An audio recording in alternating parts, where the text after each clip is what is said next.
Women do not exist to be nice on the eyes for you. The First Amendment and boobs. So those are the only two things I believe in absolutely in the country. Before they blow the lid on this thing. Absolutely. And I mean, the word of mouth so far has been amazing, and with good reason. The world is so lived in. It is. It's so immersive. It's so, like, with Deus Ex and stuff like that, it can kind of be like, okay, this is a game. Absolutely. I'm in it, but it's a game. With this, I almost forgot. Totally. It was a game. Yeah, It was just like things were so alive, the crowds walking past. I've never seen... What did Ralph from Shillup say next that shocked the gaming world? Stay tuned to find out. Ladies and gentlemen, there are many chess pieces moving around in the world right now. The only chess pieces I want to move are these beauties right here. When I was in the gym today, I got rocking and I got rolling and I was pounding those weight machines, doing everything. And you know why? Because I had Faith No More, Digging Your Grave, playing through my headphones.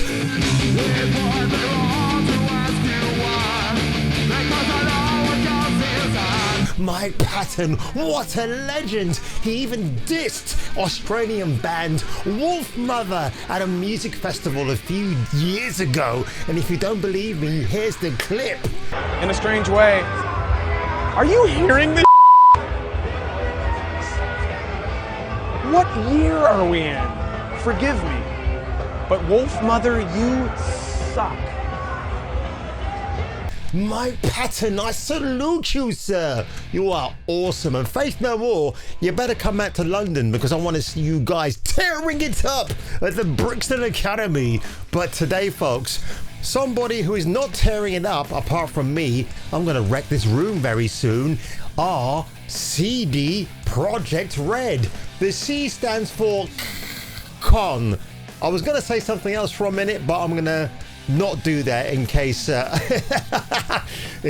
they come knocking on my door like the police. Apparently the police will knock on your door in the UK if you say anything out of line. But guess what, police? You do that, and if you're not Gordon Sumner or Sting from that great pop group back in the day, then you can turn away and maybe turn the other cheek. But without further ado, folks, if you end up liking this entertaining video today, make sure you give it a like and make sure you smash that subscribe button. Welcome to the award-winning Kung Fu Hot Dog, a channel that has more balls than a 1980s Chuck Norris movie. Damn right. The reason why I'm talking about CD Projekt Red today, because that tech demo that we were all going and we were having absolute palpitations over. Everybody was oohing, everybody was ahhing. It was a bit of ooh, ah, just a little bit ooh, ah, a little bit more, just like Gina G did back in the day. Well, listen, you gotta pump the brakes. You really have to, because this whole thing is a con, and I'm going out on the record there to say, do not be fooled. Hence why my thumbnail said, fool me once, you ain't gonna do it again, CD Projekt Red. If it were Rockstar Games, I might give them a bit of flexibility, but then again, that GTA 6, it looks great. Is that what's going to end up in the game? We don't know. Listen, I still have that footage, as I'm sure millions of you who do, of the GTA 6 leaked footage. Remember that developer's son went into his dad's hard drive and leaked everything out online, which was hilarious beyond belief. I looked at those assets recently, and I'm telling you what, if we're going to see that in the final game of GTA 6 being released next year, May 2026, I don't think it's going to happen somehow. And by the way, Strauss Zelnick even confessed on a financial online podcast that he's not even a gamer. I told you this. Have you played with it? And have you seen it? Is it done? Is it ready? Done? You don't play a lot. Still rendering? I'm not a gamer. We were talking about this earlier. You don't play a lot. So Not a lot. I don't play video games. At all? No, I do not. I'm not the consumer in chief. But wait! There's more! Look, he's got an amazing physique for a granddad his age, but seriously, this guy doesn't play games, admits it.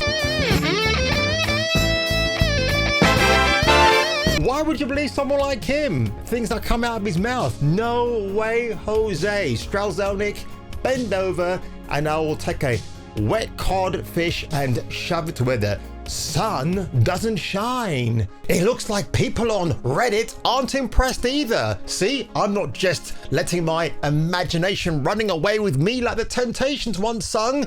Pee-wee Kiwi says, I mean, it's a tech demo, not actual gameplay footage. I would just take it with a grain of salt and let's see it as a sketch of what they're aiming for. Bang on, man. That's a great comment. This guy says, once again, they are making outrageous claims of world reactivity. I'm not holding my breath this time. Let's Live 97 says, yeah, this is really setting off my bullshit meter. This is way too detailed to be a common thing. I bet there's a few scripted events and they'll get old really quickly.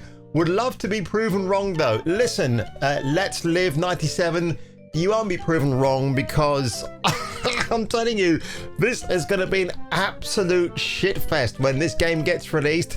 It's going to be Cyberpunk 2077 all over again. Immersive world, a world that's supposed to be immersive. There's nothing worse than you see some fucking guy like just doing this shit. What are you doing? And around the launch of UE5, yeah, your awesome team at CD Projekt wow, Red I wonder how much media training this goofball had. Like the way he's standing there like the Polish version of Todd Howard. That's right, it's 16 times the detail. And it's an opportunity, we just couldn't pass it up.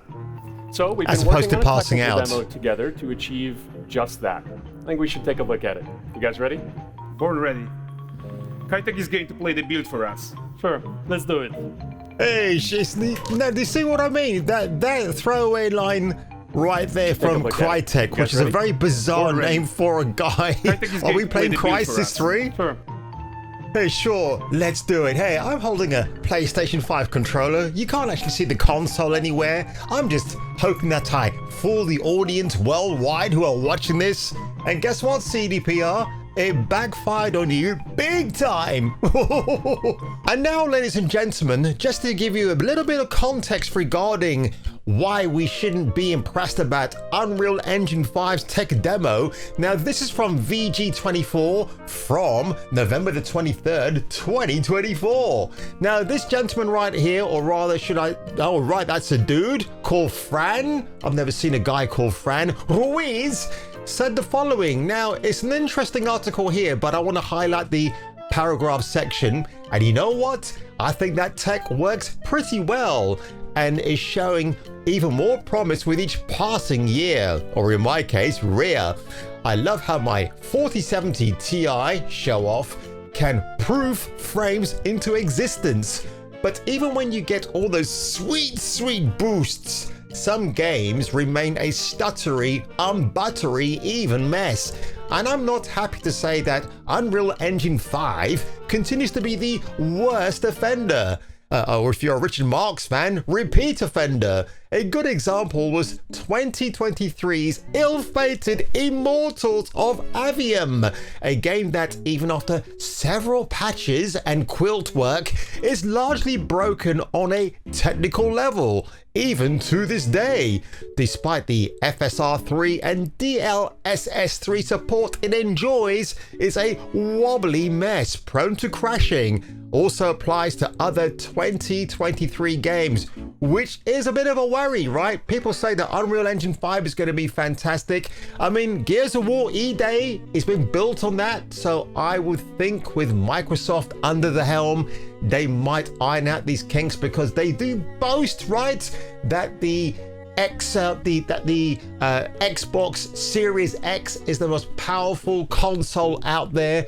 It's basically a gaming PC in a console. That's what they've always boasted, and that's what it lays claim to. So I'll be very curious to see between the PlayStation 5 Pro and whether it will still be the Xbox Series X and that will kick its ass when it comes to playing Unreal Engine 5 games. But this gets even more funnier, folks, because the usual suspects... But wait! There's more! And I'm not talking about Benicio del Toro either. No, The Witcher 4 gets new cinematic trailer revealing a slightly different looking Siri, and a 9-minute gameplay tech demo, except this fool, who is Ethan Gatch of Kotak, who we know who he is. I'm not gonna highlight his crimes against journalism yet again, but that was published on Tuesday, but I had to highlight this because it's so utterly funny. The Witcher 4 looks astonishing in its new Unreal Fest tech demo today, but I've been on the path long enough to know that visuals that delight our eyeballs years from release don't always reflect how a game ends up looking once it's finally out on a gaming console. Still, a new cinematic trailer and extended tech showcase have me wishing The Witcher 4 wasn't still 2 to 3 years away. Okay, so the bugs are completely and totally in this game. Again, I played it on PS5, but it's the PS4 version on PS5, which I heard is less buggy than the PS4 version. When I was at the gym today, I was just running through my mind like, oh, there was something that I heard about Cyberpunk 2077 back in the day. Then it occurred to me where I saw this clip. So back in the day, folks, and this will take you back to memory lane. This is 2018. Young Ye and the boys from Layman Gaming. If you don't know who the guy is here on the far left-hand side, that is Ralph. He's the brother of this gentleman right here. Ralph is Skillup, very successful YouTuber from Australia. And it's very interesting. They were discussing having seen a second preview demo gameplay of Cyberpunk 2077, and here's the nuclear moment, folks, that people did not take notice of. And it's 1080p, which looks more like 480p, but don't blame my PC for that. That was the tech back then. It just like things were so alive, the crowds walking I've past. never seen a more populous open world ever, and I'm really just, how the hell are you going to get this to run on current gen hardware? I don't know. It's just a big question mark. Do you have any thoughts on the whole? How do you get Cyberpunk 2077 to run on current gen hardware? 2018, it will be the Xbox One, not even the Series X at that point, and the PlayStation 4. That was it. Maybe the Pro was out with PlayStation 4 at that time. And could they run Cyberpunk 2077, which was basically designed to be on a gaming PC, bro? Of course they couldn't. Very interesting that Ralph actually mentioned that, and people just brushed that comment under the carpet. Had to bring this clip up again. Like I said, it was just really bothering my Columbo-like mind today, where I've heard discourse about demos that are being presented to you. Don't forget Guerrilla Games, when they highlighted Killzone 2, and that footage was not meant to be released, and it got released, and people were thinking, my god, these cinematics are great, what's going on? And of course we know what was going on, because basically nobody was giving a hootenanny about they were questioning it, but it was like, consume the product, guys. That's it. You're not gonna have to worry about anything else. The game is going to be absolutely a killer when it gets released. And of course they had to really walk things back, didn't they? And I tell you what, if I see one more cinematic, and I know it's not going to be the last time we're going to see that. Obviously, I reacted to Pragmata yesterday, but I'm going to forgive Capcom because it's Capcom, and I don't believe they will actually cheat their customers like this. Again, I could say this and somebody in my comment section will actually point out, well, Kung Fu, this happened. And to the best of my knowledge, I don't think Capcom have ever made any misleading practices about their gameplay. Again, with Pragmata, as one of my commenters pointed out, they didn't think this game was even coming out anymore. But no, true to word, they brought out that smashing trailer a couple of days ago. I fell in love with it. You fell in love with it. And that's what you should carry on doing, because in Capcom, we trust. Capcom cannot afford to have their shares being tanked if they start lying and deceiving customers. But I tell you what, CD Projekt Red, they might have to worry about that, because they're obviously not Japanese. They're from Poland, and they've got no clue about how to make things nice for the customers. And remember, there was that awful woman who worked at WB, and she threatened CD Projekt Red about being racist towards black people, and they gave her a Cyberpunk 2077 chair to accommodate her 2 football field size asses, right? And then she got a console or a collector's item just because she cried wolf. And that's what CD Projekt Red likes to do. They like to bend the knee. But someone else who doesn't bend the knee, unless he's waiting to get punished by a lovely vixen in leather, is yours truly. And if you enjoyed this video today, make sure you give it a like. Make sure you smash that subscribe button. And I will catch you all catching me for the return of the next video. I bow down to you.